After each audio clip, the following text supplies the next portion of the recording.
Scary Stories to Tell in the Dark, collected by Alvin Schwartz. Tonight's scary story is called The Haunted House. One time, a preacher went to see if he could put a haunt to rest at a house in the settlement. The house had been haunted for about 10 years. Several people had tried to stay there all night, but they would always get scared out by the haunt. So this preacher took his Bible and went into the house, went on in, built himself a good fire and lit a lamp. He sat there reading the Bible. Then just before midnight, he heard something start up in the cellar, walking back and forth, back and forth. It sounded like somebody was trying to scream and got choked off. Then there was a lot of thrashing around and struggling, and finally everything got quiet. The old preacher took up his Bible again, but before he could start reading, he heard footsteps coming up the cellar stairs. He sat watching the door to the cellar, and the footsteps kept coming closer and closer. He saw the doorknob turn, and when the door began to open, he jumped and hollered, "What do you want?" The door shut back easy-like, and there wasn't a sound. The preacher was trembling a little, but he finally opened the Bible and read a while. Then he got up and laid the book on the chair and went to mending the fire. Then the haunt started walking again, and step, step, step, up the cellar stairs. The old preacher sat watching the door, saw the doorknob turn, and the door open. It looked like a young woman. He backed up and said, "Who are you?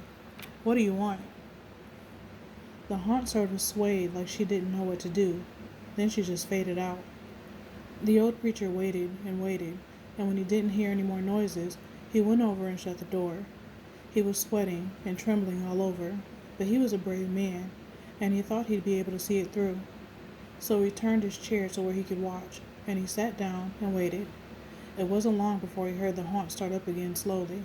Step, step, step, step, closer and closer, step, step, and it was right at the door. The preacher stood up and held his Bible out before him. Then the knob slowly turned, and the door opened wide. This time, the preacher spoke quiet-like. He said, "In the name of the Father, the Son, and the Holy Ghost, who are you, and what do you want?" The haunt came right across the room, straight to him, and took hold of his coat. It was a young woman about 20 years old. Her hair was torn and tangled, and the flesh was dropping off her face so he could see the bones and part of her teeth. She had no eyeballs, but there was sort of a blue light way back in her eye sockets. She had no nose to her face. Then she started talking. It sounded like her voice was coming and going, with the wind blowing it. She told how her lover had killed her for money and buried her in the cellar. She said if the preacher would dig up her bones and bury her properly, she could rest. Then she told him to take the end joint of the little finger from her left hand to lay it in the collection plate in the next church meeting, and he'd find out who had murdered her. And she said, "If you come back here once more after that, you'll hear my voice at midnight, and I'll tell you where my money is hid, and you can give it to the church." The haunt sobbed like she was tired, and she sunk down toward the floor and was gone. The preacher found her bones and buried them in the graveyard. The next Sunday, the preacher went and put the finger bone in the collection plate, and when a certain man happened to touch it, it stuck to his hand. The man jumped and rubbed and scraped and tore at that bone, trying to get it off. Then he went to screaming like he was going crazy. Well, he confessed to the murder, and they took him to jail. After the man was hung, the preacher went back to that house one midnight, and the haunt's voice told him to dig under the hearthrug.